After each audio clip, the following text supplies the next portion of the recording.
누가복음 4장 16절부터 30절입니다. 예수께서 그 자라나신 곳 나사렛에 이르사 안식일에 늘 하시던 대로 회당에 들어가사 성경을 읽으려고 서심해 선지자 이사야의 글을 들이거늘 책을 펴서 이렇게 기록된 데를 찾으시니 곧 주의 성령이 내게 임하셨으니 이는 가난한 자에게 복음을 전하게 하시려고 내게 기름을 부으시고 나를 보내사 포로된 자에게 자유를 눈먼 자에게 다시 보게 함을 전파하며 눌린 자를 자유롭게 하고 주의 은혜의 해를 전파하게 하려 하심이라 하였더라. 책을 덮어 그 맡은 자에게 주시고 앉으시니 회당에 있는 자들이 다 주목하여 보더라. 이에 예수께서 그들에게 말씀하시되 이 글이 오늘 너희 귀에 응하였느니라 하시니 그들이 다 그를 증언하고 그 입으로 나오는 바 은혜로운 말을 놀랍게 여겨 이르되 이 사람이 요셉의 아들이 아니냐. 예수께서 그들에게 이르시되 너희가 반드시 의사야 너 자신을 고치라 하는 속담을 인용하여 내게 말하기를 우리가 들은 바 가버나움에서 행한 일을 네 고향 여기서도 행하라 하리라. 또 이르시되 내가 진실로 너희에게 이르노니 선지자가 고향에서는 환영을 받는 자가 없느니라.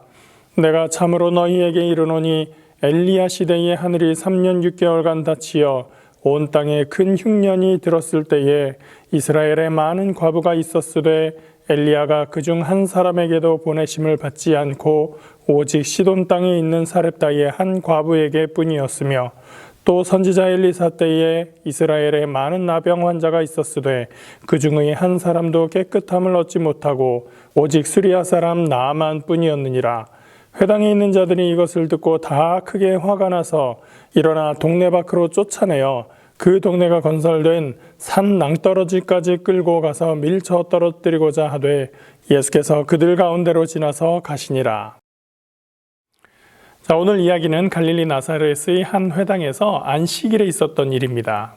우선 나사렛과 안식일 그리고 회당에 대해서 먼저 알아보고 이야기를 진행하도록 하겠습니다. 나사렛은 갈릴리에 있는 한 마을입니다. 예수님이 성장한 곳으로 잘 알려진 곳이죠. 지금 나사렛을 가면 마리아와 요셉이 천사로부터 예수님의 잉태 소식을 들은 것을 기념하기 위한 로마 카톨릭 성당이 나란히 세워져 있습니다. 마리아 수태고지 기념교회 그리고 성요셉 교회가 있어요. 두 교회의 규모가 아주 많이 차이가 나죠. 그만큼 천주교에서 마리아의 위상이 얼마나 높은지를 알 수가 있습니다. 두 번째는 안식일인데요. 안식일은 일주일의 마지막 날입니다. 유대인들은 안식일에 회당에 모여서 성경 말씀을 공부했어요. 유대인들은 저녁 해질녘부터 다음 날 저녁 해지기 전까지를 하루로 계산을 하고 안식일은 우리 식으로 하면 금요일 저녁부터 토요일 저녁까지가 됩니다. 오늘날에도 정통 유대교에서는 안식일을 지키고 있는데 그건 그들의 방식, 유대교의 방식이니까 이해는 된다고 하는데 기독교에서 나온 이단 중에서 우리는 성경대로 안식일을 지켜야 돼요 이렇게 주장하는 사람들이 있는데 그 사람들은 예수님의 말씀도 제대로 알지 못하고 신약 성경이 뭔지 도대체 기독교는 뭔지 그 의미를 제대로 알지 못하는 사람들입니다. 기독교는 안식일의 정신에는 공감하지만 안식일을 율법으로 지키는 것에 대해서는 분명히 차이를 가지고 있다는 거예요. 그 다음 세 번째는 회당입니다. 유대 백성들이 바벨론의 포로로 끌려갔었던 거 여러분들 잘 알고 있죠.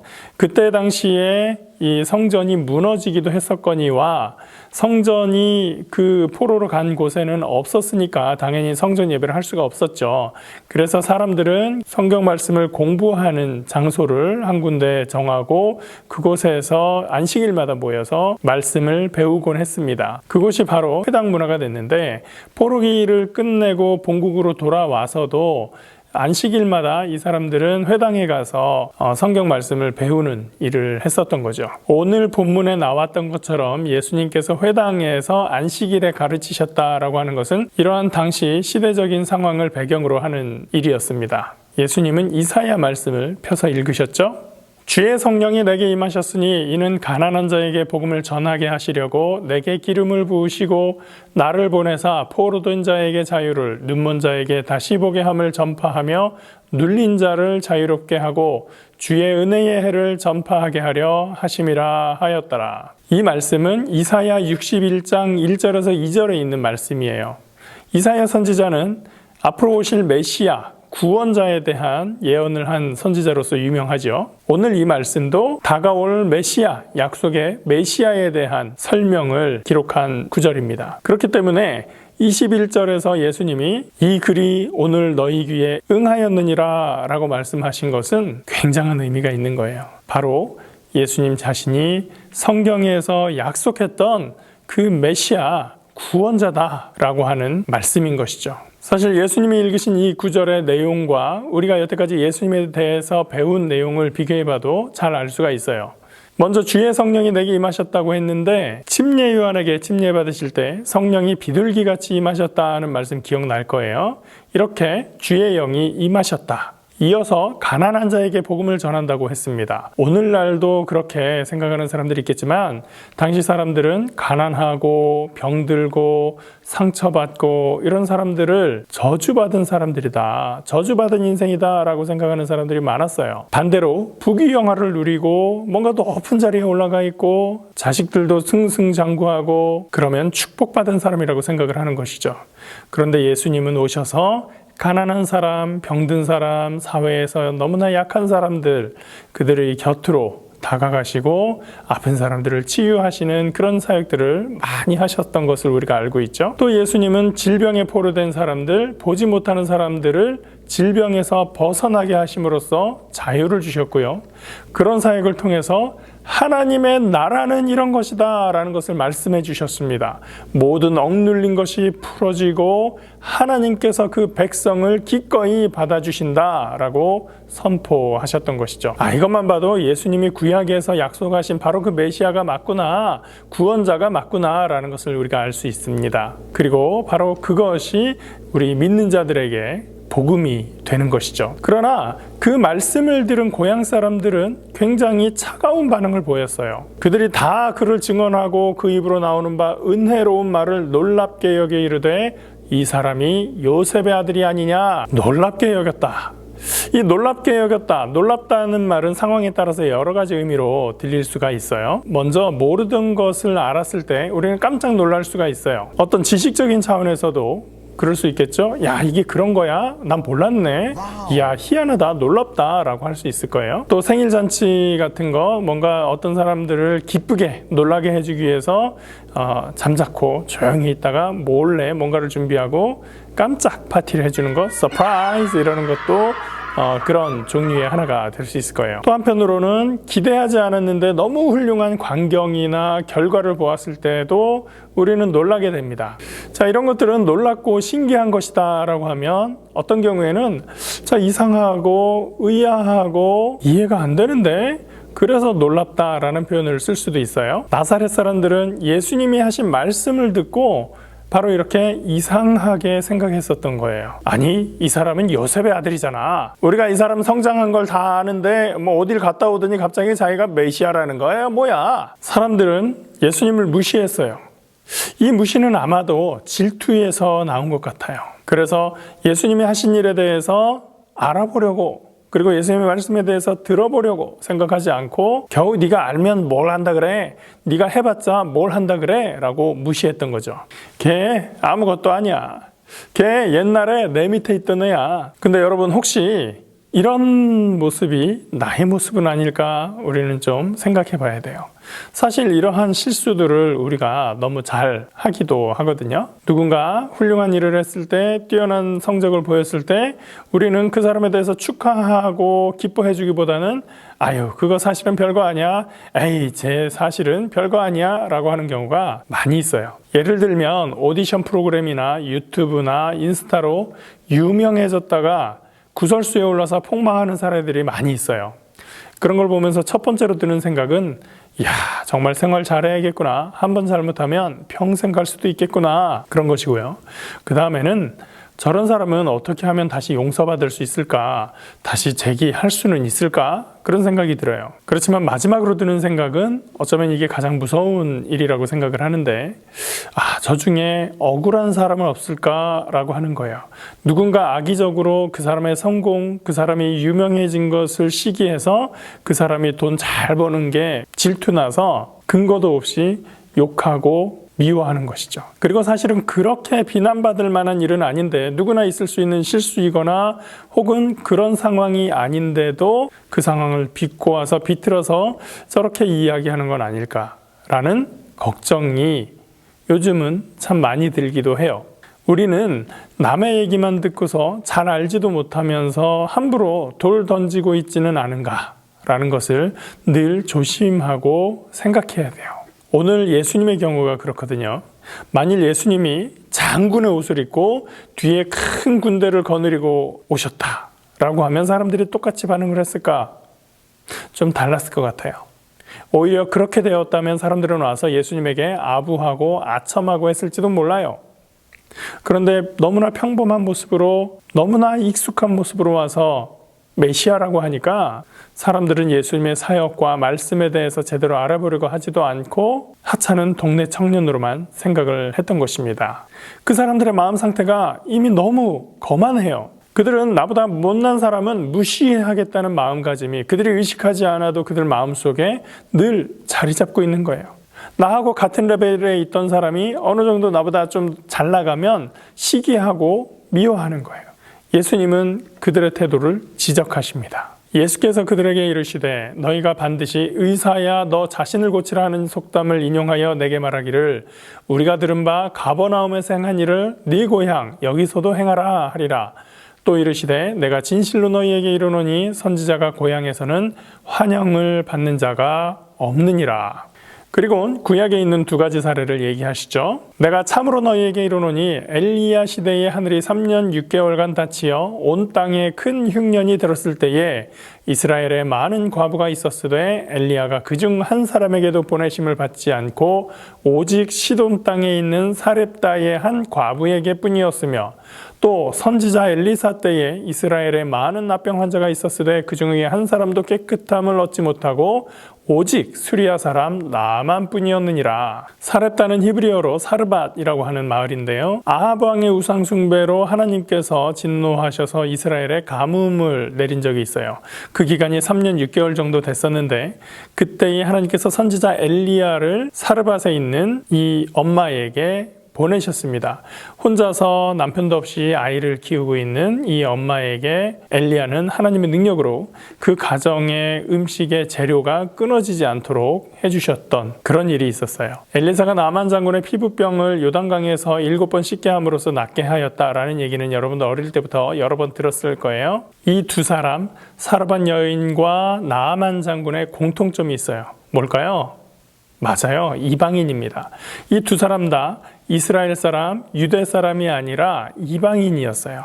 하나님의 선지자 엘리야와 엘리사가 하나님의 백성이라고 생각하는 유대인 이스라엘 사람들에게 가서 하나님의 은혜를 전달한 것이 아니라 이방인들에게 전해졌던 것이죠. 그 말은 지금 나사렛 사람들이 하나님의 아들 예수 그리스도를 영접하지 않고 있기 때문에 그들은 하나님의 은혜를 받지 못할 것이다 라는 의미가 되는 것입니다. 그 말을 듣던 사람들이 모두 화가 났어요.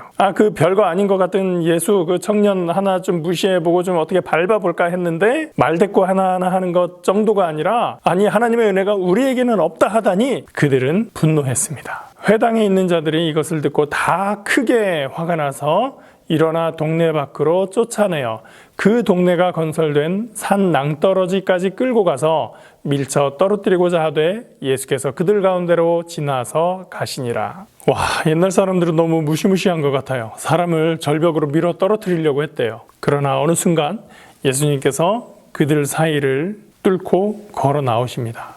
무슨 일이 있었을까? 갑자기 왜 멍을 때렸을까? 알 수 없는 이유로 사람들은 예수님을 밀치다가 갑자기 멈추게 되고 예수님은 유유히 그들 사이를 빠져 나오시게 되었어요. 자, 오늘 말씀을 보면서 우리는 무엇을 깨달을 수 있을까요? 오늘 이야기를 세 가지 측면에서 한번 보려고 하는데요. 첫째로 나사렛 사람들의 행동에 대해서 생각해 봐야 됩니다. 이 사람들을 보면서 혹시 우리는 마음이 거만하고 누군가를 시기하고 질투하고 있지는 않은가? 누군가의 성공, 누군가의 훌륭한 모습을 칭찬하고 인정해주고 격려해주기보다는 시기하고 질투하고 깎아내리려고 하는 마음이 우리에게 있지는 않은가라는 것을 우리는 늘 조심해야 돼요. 그리고 우리가 전체의 상황을 정확하게 충분하게 정보를 가지고 알고 있지 않은 상태에서 먼저 섣불리 판단하고 비판하고 욕하지는 않는가, 우리가 잘 생각해 봐야 됩니다. 물론 세상에는 거짓말도 있고 범죄도 있어요. 그러니까 모든 일을 다 좋게만 생각해야 된다, 그렇다는 것은 아니에요. 목사님 얘기하는 것은 충분한 정보를 우리가 가지고 있지 않은 상황에서 먼저 섣불리 욕하고 반대하면 안 된다는 얘기예요. 우리에게 충분한 정보가 있지 않은 상태에서는 어떤 판단을 하는 것을 조심해야 된다는 거예요. 그렇지 않으면 경솔한 판단으로 크게 실수할 수도 있거든요. 두 번째로, 복음과 진리라는 측면에서 이 사건을 바라본다면 복음과 진리는 다수결로 결정되는 게 아니라는 사실입니다. 사실 우리는 여러 사람들의 결정이 있는 곳에서 내가 혼자 나는 다르게 생각해요 라고 말하기가 쉽지는 않아요. 그리고 많은 사람들이 나를 좋아해 주기를 원하기 때문에 많은 사람들의 의견이 어느 방향으로 가고 있는데 나는 그거 아니라고 생각하는데요 라고 이야기하고 싶지 않아요. 그렇지만 복음은, 진리는 많은 사람들이 선택하는 것이 아니라 진리 그 자체로서 맞는 것이고 옳은 것이에요. 많은 사람들이 반대한다고 해서 진리가 되는 것도 아니고 많은 사람들이 찬성한다고 해서 진리가 되는 것도 아니에요. 진리와 복음은 그냥 그 자체로서 맞는 것이고 옳은 것이지 사람들이 찬성하고 반대하는 것에 의해서 결정되는 게 아니란 얘기죠. 그렇기 때문에 우리는 무엇이 진리인가, 무엇이 복음인가, 이것을 판단하는 데 있어서 사람들의 의견을 구하는 것이 아니라 성경에서 하나님께서 뭐라고 말씀하셨는가를 기준으로 판단을 해야 되는 거예요. 그렇지 않고 사람들을 따라가다 보면 어느 순간에 우리는 예수님을 절벽으로 밀어뜨리려는 사람들 사이에 있을지도 몰라요. 세 번째로 오늘 이야기를 예수님과 제자들의 측면에서 바라본다면 우리가 복음을 이야기하고 옳은 것, 참된 것, 진리의 말씀을 전한다 할지라도 사람들은 싫어할 수 있다는 거예요. 때로는 우리가 하나님의 말씀을 제대로 잘 전하지 못하기 때문에 우리의 말을 싫어하고 우리의 말이 배척당할 수도 있기는 하지만, 그래서 네 말이 논리적이지 않아, 네 말 틀렸어 라고 이야기할 수도 있어요. 그거는 우리가 조금 더 우리가 말할 내용에 대해서 공부해야 될 필요가 있는 거죠. 그러나 그런 거 아니고 정말 복음의 말씀, 참된 진리의 말씀을 전할 때도 사람들은 싫어할 수도 있다는 거예요. 그 여러분의 문제가 아니에요. 그건 성경의 문제도 아니에요. 그것은 사람들의 문제인 경우가 있다는 거예요. 심지어 예수님도 사람들은 싫어했어요. 심지어 예수님도 사람들은 십자가에 못 박아 버렸어요. 때로 사람들은 그 말이 틀린 말이기 때문이 아니라 자기의 잘못을 드러내는 것이기 때문에 싫어하기도 해요. 저와 여러분은 어떨까요? 우리는 복음과 진리의 말씀에 굳건히 서 있는 사람들이어야 됩니다. 다른 사람들이 좋아하고 싫어하고 그건 문제가 되지 않아요. 문제가 되는 건 내가 하나님의 말씀 제대로 알고 있나, 하나님의 말씀대로 내가 살고 있나 라고 하는 거죠. 자, 여러분, 오늘 여러분은 예수님의 제자로서 살기로 결단할 겁니까? 우리의 결심이 중요합니다. 사람들이 좋아하든 싫어하든 상관없이 예수님의 진리 안에서 진리의 말씀대로 살아가는 그런 사람들이 예수님의 참된 제자들입니다. 그러다 보면 우리가 전한 그 예수님의 말씀을 지금은 싫어하던 그 사람들도 언젠가는 받아들이고 예수님을 찾을 수 있어요. 그때가 되면 내가 그때 몰랐어. 그때 네가 했던 말이 맞구나. 그렇게 돌아올 수 있을 거예요. 우리는 예수님의 제자답게, 교회는 교회다운 모습으로, 우리가 예수님 닮은 모습으로 살아가는 것, 그것이 더욱 중요한 것입니다. 우리가 이 세 가지 측면에서 바라본 오늘의 말씀의 이야기들 잘 생각하면서 참된 제자로 살아가는 저와 여러분 되시기를 예수님의 이름으로 축복합니다. 기도할게요. 사랑과 은혜의 하나님 감사합니다. 하나님께서 오늘도 우리들을 사랑하시고 인도하심을 믿고 감사합니다. 예수님께서 고향에 가셔서 복음의 말씀을 증거하실 때 사람들은 예수님의 말씀 받아들이지 않고 거부하고 싫어했습니다. 하나님, 그들의 시기와 질투의 마음을 우리가 이 말씀을 통해서 보았는데 우리의 삶을 통해서도 시기와 질투 때문에 바르게 칭찬해 주지 못하고 바르게 축복해 주지 못하는 모습이 있으면 용서하여 주시고 우리의 삶에서 참된 진리의 모습으로 모든 관계 속에서 진정성 있게 다가갈 수 있는 저희들 될 수 있도록 인도하여 주시옵소서. 복음의 말씀 앞에서 우리가 기뻐하고 감사하며 주님의 말씀 따라 살아가는 믿음의 사람들 될 수 있도록 인도하여 주시옵소서. 우리를 인도하시는 주님께 감사하옵고 예수님 이름으로 기도합니다. 아멘.